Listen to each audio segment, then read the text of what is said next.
Hello friends, मैं doctor नीलम आपका अपने चैनल स्टडी एंड रिसर्च में स्वागत करती हूँ। फ्रेंड्स, हम क्वेश्चन पेपर सॉल्व कर रहे थे। 2 दिन हो गए क्वेश्चन पेपर सॉल्व करते हुए, आज तीसरा दिन है और हमने 2006 के जो मॉडर्न हिस्ट्री का पार्ट है उसका और मिडिवल हिस्ट्री का है वो सॉल्व कर लिया है। अब केवल एंशिएंट बचा है, तो चलिए उसे भी सॉल्व कर लेते हैं। तो 2006 का जो पेपर है वो हम कंप्लीट कर लेंगे। तो इस तरह का वीडियो पसंद आता है तो लाइक शेयर सब्सक्राइब करें। सब्सक्राइब करने के बाद बेल आइकन की घंटी को ज़रूर प्रेस कर लें ताकि इस तरह का वीडियो मैं जब भी अपलोड करूं उसका नोटिफिकेशन आपको आसानी से मिल सके। इसके अलावा फ्रेंड्स, आप कमेंट भी कर सकते हैं मुझे। कमेंट और लाइक मेरे को बहुत मोटिवेट करता है। मैं अपने वीडियो को किस तरह से आगे इम्प्रूव करूं वो आपके कमेंट से मुझे काफ़ी इम्प्रूव करने का मौका मिलता है। तो ज़रूर कमेंट करें, कॉम्प्लीमेंट दें। और चलिए अभी हम स्टडी पे अपने चलते हैं। तो फ्रेंड्स, हम आ गए हैं अपनी स्टडी पर और ये पेपर 2006 का है सॉरी। और चलिए यहाँ पे देख लेते हैं। जैसा कि मैंने कल आपको ये पेपर दिखाया हुआ था, इसी को हम सॉल्व करने जा रहे हैं। और यहाँ पे आ गया है सबसे पहले पैरा। तो पैरा एक बार फिर से हम रीड कर लेते हैं। अनेक भारतीय तथा यूरोपीय महात्मा गांधी को भारतीय परंपरा का संक्षिप्त संग्रह मानते थे, परंतु यह एक असंगत निर्णय है क्योंकि वे पाश्चात्य विचारों से अत्यधिक प्रभावित थे। गांधी जी अपनी प्राचीन संस्कृति के सिद्धांत में विश्वास करते थे, परंतु उनका दलितों के प्रति अत्यधिक प्रेम तथा जातिवाद के प्रति उनकी घृणा तथापि इसमें हठ धर्मी न थी और ये किसी भी भारतीय तत्व की अपेक्षा यूरोप की 19वीं शताब्दी की उदारता से अधिक निकट थे। उनका अहिंसा में विश्वास, जैसा कि हम देख चुके हैं, किसी प्रकार भी हिंदू धर्म का कट्टर रूप नहीं था। गांधी जी की शांति प्रियता के लिए हमें सरमन ऑन दी माउंट तथा टॉलस्टॉय की ओर देखना चाहिए। स्त्रियों के अधिकार के लिए उनका प्रयास भी पाश्चात्य प्रभाव से ही का ही परिणाम है। अपने सामाजिक प्रसंगों में वे सदैव नवीन नीति चलाने वाले ही थे, अनुदार न थे। यद्यपि उनके कुछ साथी उनके सीमित सामाजिक सुधार के कार्यक्रम की गति अत्यंत मंद समझते थे, तथापि गांधी जी हिंदू विचारधारा के संपूर्ण बल को जाति एवं वर्ग के प्रभुत्व के स्थान पर एक लोकप्रिय एवं समानतापूर्ण समाज के रूप में परिवर्तित करने में सफल हुए। गांधी जी और उनके भारतीय राष्ट्रीय कांग्रेस के अनुयायियों ने शताब्दियों की स्थिरता के पश्चात हिंदू सभ्यता को नवीन रूप एवं नव जीवन प्रदान किया है। आज राजनीति एवं आर्थिक रूप से भारत के समक्ष अनेक कठिन समस्याएं हैं और कोई भी उनके भविष्य के संबंध में निश्चित भविष्यवाणी नहीं कर सकता है, परंतु यह भविष्यवाणी तो की जा सकती है कि वह भविष्य कुछ भी हो आने वाली पीढ़ियों के भारतीय और निर्णयात्मक एवं आत्मज्ञानी यूरोपीय लोगों की प्रतिमूर्ति होंगे, अपितु वे अपनी परंपराओं से पुष्ट एवं अपनी संस्कृति की अविच्छिन्नता से पूर्णतः परिचित व्यक्ति होंगे। इस समय स्वतंत्रता प्राप्ति के पश्चात 7 वर्ष पश्चात ही यह पुस्तक लिखी गई थी। राष्ट्रीय चरित्र को कलंकित करने तथा चरम सीमा की सांस्कृतिक देशभक्ति के लिए लड़ने की भावना अदृश्य होती जा रही है।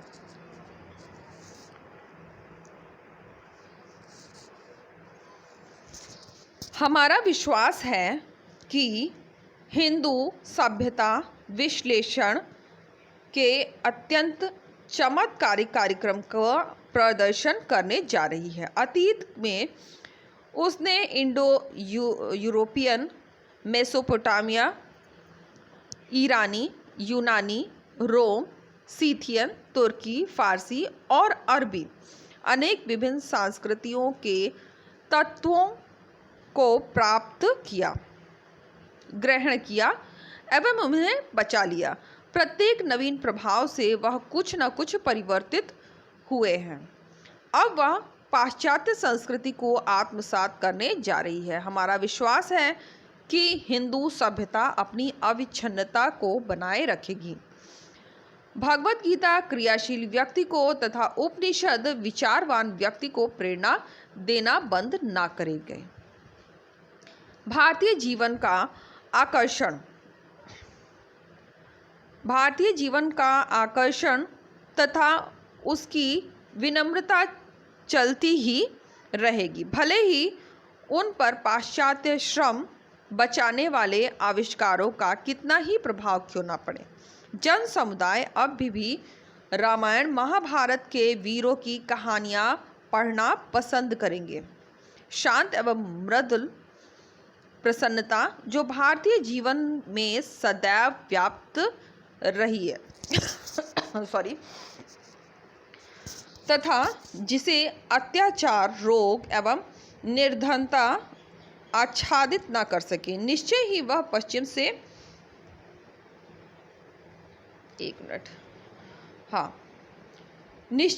पश्चिम से अधिक उत्तेजनात्मक मांगों के समक्ष अदृश्य न हो सकेगी। प्राचीन भारतीय संस्कृति में कुछ अनुपयोगिता थी, उसका अधिकांश इस समय तक नष्ट हो चुका है। विधवाओं का अपने पतियों की चिताओं पर जलना बहुत दिन हुए समाप्त हो चुका है। नियमानुसार बालिकाओं के विवाह बाल्यावस्था में नहीं हो सकता है। सारे भारत में बसों और रेलगाड़ियों पर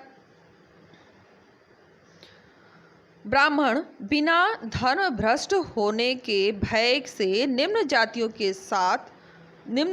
के लोगों से कंधे से कंधा मिलाकर चलते हैं और मंदिरों के द्वार सब के लिए वैधानिक रूप से उन्मुक्त हैं, मतलब खुले हुए हैं। जातिवाद समाप्त हो रहा है। इस समाप्ति को प्रारंभ हुए बहुत समय हो गया है, परंतु अब तक कोई गति इतनी तीव्र है, इसकी गति इतनी तीव्र है कि जातिवाद के अधिक विजनक अंग 1-2 पीढ़ियों में ही समाप्त हो जाएंगे। प्राचीन परिवार प्रणाली वर्तमान स्थिति के अनुरूप परिवर्तित हो। तो यहाँ आ जाते हैं, पैरा का थोड़ा सा लाइन यहाँ पर भी है, रही है। वस्तुतः भारत का पूर्ण रूप ही परिवर्तन हो रहा है, परंतु उसकी सांस्कृतिक परंपरा अविच्छिन्न बनी है तथा वह कदापि विनष्ट होगी। तो यहाँ तक ये पैरा दिया हुआ है, आप देख सकते हैं। अब यहाँ से हमारे क्वेश्चन शुरू हो रहे हैं। तो सबसे पहला क्वेश्चन है, वह क्या कारक थे जिसने सबसे ज़्यादा भारतीय संस्कृति पर गांधी के विचारों को प्रभावित किया? वह क्या कारक थे जिसने सबसे ज़्यादा भारतीय संस्कृति पर गांधी के विचारों को प्रभावित किया? तो क्या होगा इसमें? तो उसमें जो हमारा आंसर बन रहा है वो बन जाएगा नंबर ए, प्राचीन संस्कृति के मूल सिद्धांतों में विश्वास। वैसे वो पाश्चात्य विचारों से बहुत प्रभावित थे, लेकिन इसमें पूछ रहा है वह क्या कारक थे जिसने सबसे ज़्यादा भारतीय संस्कृति पर गांधी के विचारों को प्रभावित किया। तो भारतीय संस्कृति में, प्राचीन संस्कृति के मूल सिद्धांतों में वो विश्वास करते थे, उसी ने उनको प्रभावित किया। क्वेश्चन नंबर 2 है, वह कौन सबसे महत्वपूर्ण सामाजिक मुद्दा था जिसे गांधी जी ने सुधार के लिए चुना था? तो जो सुधार के लिए वो दलितों का उद्धार करना चाहते थे, इसलिए हम जाति इसमें टिक करेंगे। फिर भारतीय संस्कृति का भविष्य सबसे ज़्यादा निर्भर है? तो समाज में समान भाव, ऑप्शन बी हमारा हो जाएगा। प्राचीन काल के किस धार्मिक ग्रंथ ने भारतीय विचारधारा को सबसे ज़्यादा प्रभावित किया? तो प्राचीन विचारधारा को धार्मिक ग्रंथ कौन से हैं जिन्होंने भारतीय विचारधारा को सबसे ज़्यादा प्रभावित किया? तो इसमें हम पैरा जब पढ़े थे तो हमने देखा था भगवत गीता और उपनिषद की बात हो रही है, लेकिन जो महाकाव्य है रामायण महाभारत उसकी भी बात कर रहा है, तो मेरे अकॉर्डिंग आंसर सी होना चाहिए। वह कौन सा कारक था जिसने भारत में जाति प्रथा को मिटाने में सबसे ज़्यादा प्रभावित किया? तो उदारवादी शिक्षा, सभी को जो शिक्षा दी गई उदारवादी शिक्षा ने जाति प्रथा को मिटाने का बहुत महत्वपूर्ण भूमिका अदा की है। फिर आगे देखते हैं, हड़प्पा संस्कृति का दक्षिणेतर स्थल, मतलब दक्षिण में कौन सा स्थल है हड़प्पा संस्कृति का? तो ये आ जाता है दाइमाबाद, ऑप्शन सी हमारा करेक्ट हो जाएगा।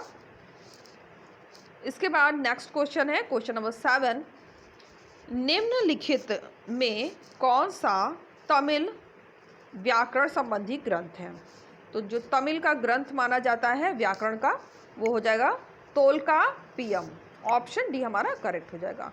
और पवन, आपको फिर से थैंक्स, आपने बहुत सारे कमेंट किए हैं, क्वेश्चंस के उत्तर दिए हैं, उसके लिए आपको बहुत बहुत धन्यवाद। क्वेश्चन नंबर 8, निम्नलिखित में से कौन उत्तर वैदिक काल से संबंधित है? उत्तर वैदिक काल से जो संबंधित है वो है जातियों की स्थापना होना शुरू हो गया था। नेक्स्ट क्वेश्चन है क्वेश्चन नंबर 9, निम्नलिखित किस बौद्ध ग्रंथ में 16 महाजनपदों का उल्लेख है? तो ये हमें मिलता है अंगुत्तर निकाय में, जहाँ 16 महाजनपद या 16 महाजनपदों का उल्लेख किया गया है। नेक्स्ट क्वेश्चन है, निम्नलिखित किस अभिलेख में अशोक के बाह्य जगत संबंधों का उल्लेख प्राप्त होता है? तो ये हो जाएगा ऑप्शन बी। मिलिंद पन्नों में मिनांडर तथा ब्लैंक के बीच वार्तालाप का उल्लेख है। तो किसके बीच है? मिनांडर और नागसेन, ऑप्शन सी हमारा करेक्ट हो जाएगा।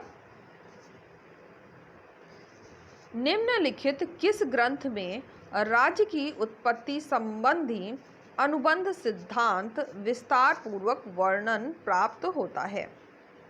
तो नेक्स्ट क्वेश्चन है, निम्नलिखित किस ग्रंथ में राज्य की उत्पत्ति संबंधी अनुबंध सिद्धांत का विस्तार पूर्वक वर्णन प्राप्त होता है?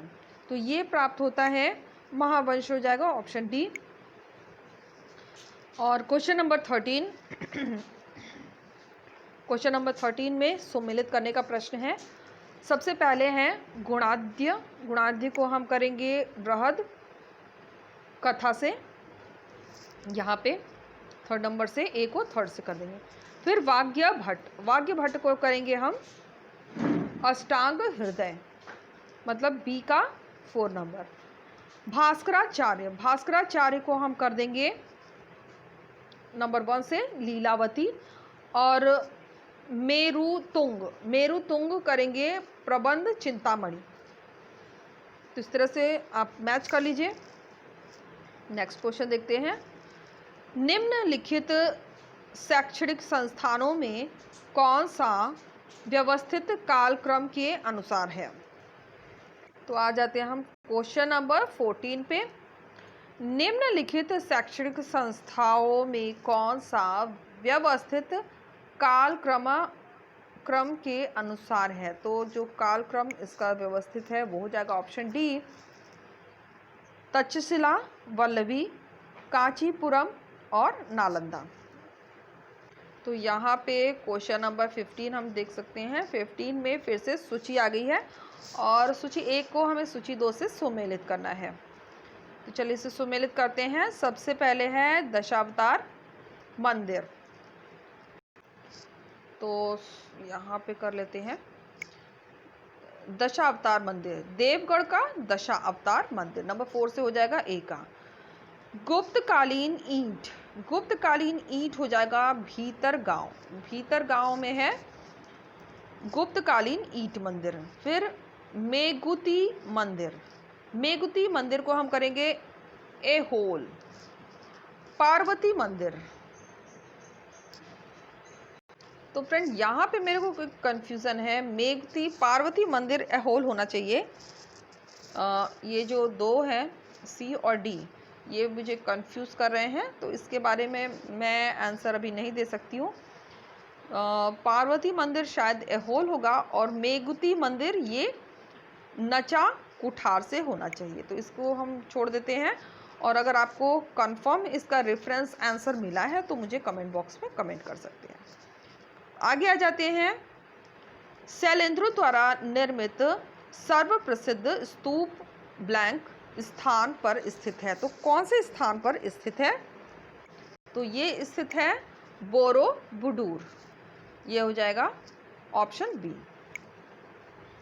नेक्स्ट क्वेश्चन, एलोरा स्थित सुप्रसिद्ध कैलाश मंदिर किस राजवंश के संरक्षण में निर्मित हुआ? तो राष्ट्रकूटों के संरक्षण में, और राष्ट्रकूट जो वंश है ये बहुत ही इंपॉर्टेंट है अगर आप नेट का एग्जाम दे रहे हैं, तो इससे रिलेटेड काफ़ी क्वेश्चन बनते रहते हैं, हर साल बनते रहते हैं। अगर आपने सारे के सारे मेरे वीडियोस देखे होंगे जो ओल्ड पेपर के मैंने आपको प्रोवाइड किए हैं, तो राष्ट्रकूटों से रिलेटेड बहुत से क्वेश्चन रिपीट हुए हैं, तो ये टॉपिक बहुत ही इंपॉर्टेंट है।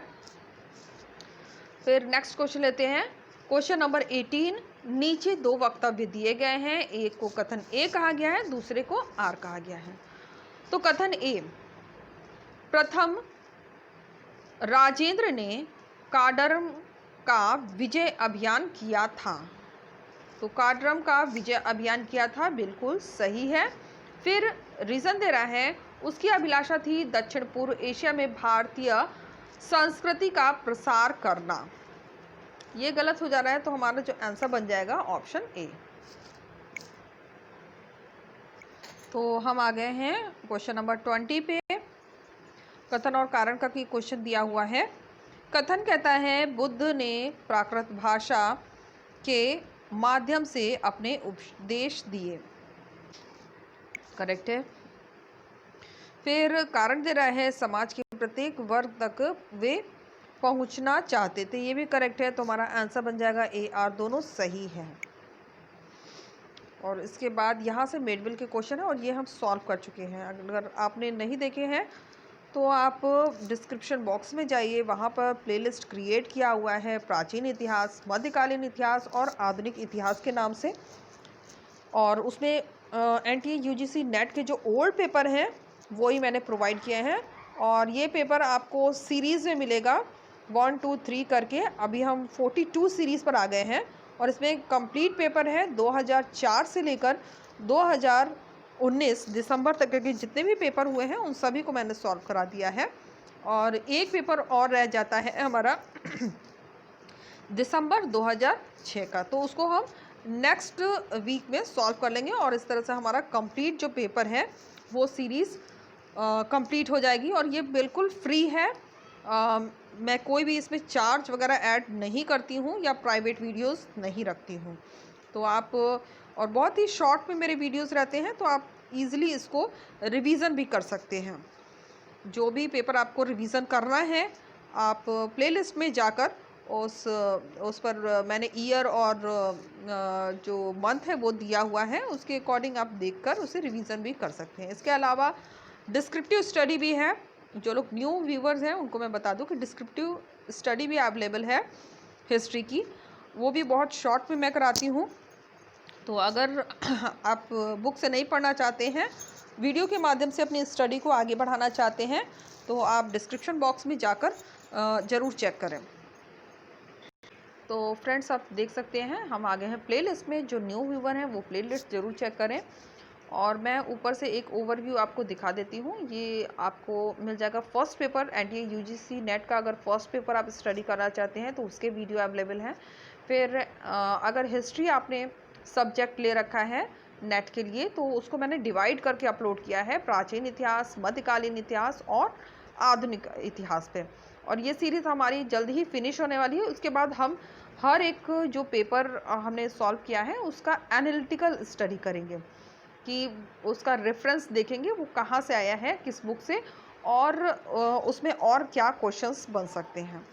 तो उसकी स्टडी हम जल्द ही शुरू करने वाले हैं और ये सीरीज़ हमारी जो है ये कंप्लीट होने वाली है। और यहाँ पे आ जाते हैं, अगर आप प्रैक्टिस सेट चाहते हैं स्टडी के लिए तो आपको मिल जाएगा प्रैक्टिस सेट ए और practice set B. NTA, UGC NET और पीजीटी टीजीटी दोनों के लिए इक्वली इम्पॉर्टेंट है। और डिस्क्रिप्टिव स्टडी जैसा कि मैं नाइट में आपको प्रोवाइड करती हूँ तो ये भी अवेलेबल है। अब इसमें 99 वीडियोस दिखा रहा है, लेकिन इसमें 105 वीडियोस यानी कि अवेलेबल है। जल्द ही उन्हें ले आकर मैं इन प्लेलिस्ट में अपडेट कर दूंगी, अटैच कर दूंगी। तो यहाँ आप देख सकते हैं टीजीटी पीजीटी के ओल्ड पेपर अगर आप स्टडी करना चाहते हैं, और टीजीटी पीजीटी के सिविक्स सब्जेक्ट का ओल्ड पेपर भी यहाँ पर अवेलेबल है। ये रहा प्रैक्टिस सेट ए।